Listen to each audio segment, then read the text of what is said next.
একজন 22 বছরের কলেজ ছাত্রী, হাতে কোনো ডিগ্রি নয় বরং একটি রিভলভার, আর সামনে দাঁড়িয়ে স্বয়ং ব্রিটিশ গভর্নর। জানেন কে তিনি? তিনি বাংলার অগ্নিকন্যা বীণা দাস।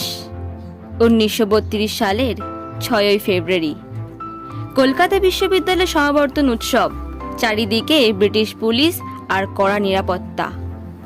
মঞ্চে ভাষণ দিচ্ছেন বাংলার ব্রিটিশ গভর্নর স্ট্যানলি জ্যাকসন। ঠিক তখনই ভিড়ের মধ্যে থেকে উঠে দাঁড়ালেন এক তরুণী। গাউন বা পোশাকের নিচে লুকিয়ে রাখা রিভলভার বের করলেন বীণা। লক্ষ্য সরাসরি গভর্নর। পর পর 5টি গুলি ছুড়লেন তিনি। দুর্ভাগ্যবশত লক্ষ্যভ্রষ্ট হলেও সেই গুলিগুলির আওয়াজ কাঁপিয়ে দিয়েছিল গোটা ব্রিটিশ সাম্রাজ্যের ভিত। ব্রিটিশ পুলিশ তাকে জাপটে ধরল, চলল অমানসিক অত্যাচার।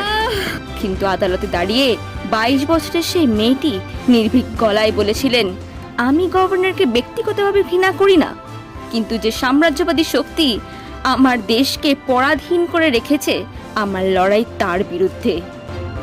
বিচারে তার 9 বছরের সশ্রম কারাদণ্ড হয়। কিন্তু ইতিহাসের সবচেয়ে বড় নির্মমতা কি জানেন? যে মেয়েটি দেশের স্বাধীনতার জন্য যে রক্ত জল করেছে, স্বাধীন দেশ তাকে ভুলে গেল। 1986 সালে ঋষিকেশের এক ডাস্টবিনের পাশে এক বৃদ্ধার পচা গলার মৃতদেহ পাওয়া যায়।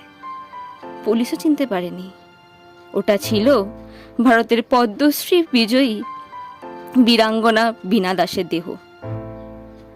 যে হাত একদিন ব্রিটিশদের কাঁপাতে রিভলভার ধরেছিল, সেই হাত শেষ জীবনে ভিক্ষার পাত্র ছুঁয়েছিল। ইতিহাস হয়তো তাকে ভুলেছে, কিন্তু বাংলার মাটি এই অগ্নিকন্যাকে কখনো ভুলবে না।